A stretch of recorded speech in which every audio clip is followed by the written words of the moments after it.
নিশতি রাতের সেই ভয়ঙ্কর ডাইনি। জসিম আর বাহার দুই প্রাণের বন্ধু। জসিম সাহসী হলেও বাহারের মনটা ছিল বেশ নরম, অল্পতেই সে ভয় পেয়ে যেত। গ্রামের শেষ প্রান্তে মেলা বসেছিল, আর সেই মেলা দেখে ফিরতে ফিরতে তাদের অনেক রাত হয়ে যায়। ফেরার পথটা ছিল বেশ দুর্গম, ঘন বাঁশবাগান আর একটা বিশাল পচা বিল পার হয়ে তাদের বাড়ি ফিরতে হয়। রাত তখন প্রায় 1টা, চারিদিক একদম নিস্তব্ধ, শুধু ঝিঁঝি পোকার ডাক আর মাঝে মাঝে তক্ষকের শব্দ শোনা যাচ্ছে। বাহার ভয়ে ভয়ে জসিমের খুব কাছে ঘেঁষে হাঁটছিল। জসিম একটা টর্চ নিয়ে আগে আগে পথ দেখাচ্ছিল। হঠাৎ তারা যখন সেই বিশাল বিলের ধারে পৌঁছাল, দেখল বিলের ওপর একটা অদ্ভুত কুয়াশা জমে আছে। জসিম খেয়াল করল কুয়াশার ভেতর থেকে একটা টিমটিমে নীল আলো তাদের দিকে এগিয়ে আসছে। বাহার ফিসফিস করে বলল, জসিম, আমার ভালো ঠেকছে না রে, চল উল্টো পথে পালাই। কিন্তু জসিম তাকে অভয় দিয়ে বলল, আরে ধুর, ওটা বোধহয় কোনো জেলের আলো।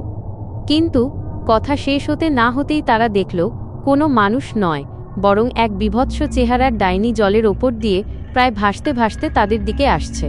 তার চুলগুলো পা পর্যন্ত লম্বা, গায়ের চামড়া কুঁচকানো, আর চোখ দুটো থেকে যেন আগুনের ফুলকি বেরোচ্ছে। সবথেকে ভয়ঙ্কর বিষয় ছিল তার পা দুটো একদম উল্টো দিকে ঘোরানো।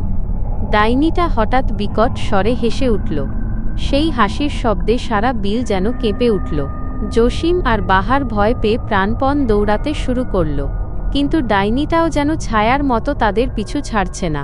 দৌড়াতে দৌড়াতে তারা একটা পুরনো বটগাছের নিচে এসে থমকে দাঁড়াল। সেখানে একটা জরাজীর্ণ কালী মন্দির ছিল। জসিম জানত অশুভ শক্তি পবিত্র জায়গায় সহজে ঢুকতে পারে না। সে বাহারকে নিয়ে চট করে মন্দিরের দাওয়ায় উঠে পড়ল। ডাইনিটা মন্দিরের ঠিক বাইরে এসে থমকে গেল। সে রাগে গোঙাতে লাগল আর লম্বা নখ দিয়ে মন্দিরের থামে আঁচড় কাটতে শুরু করল।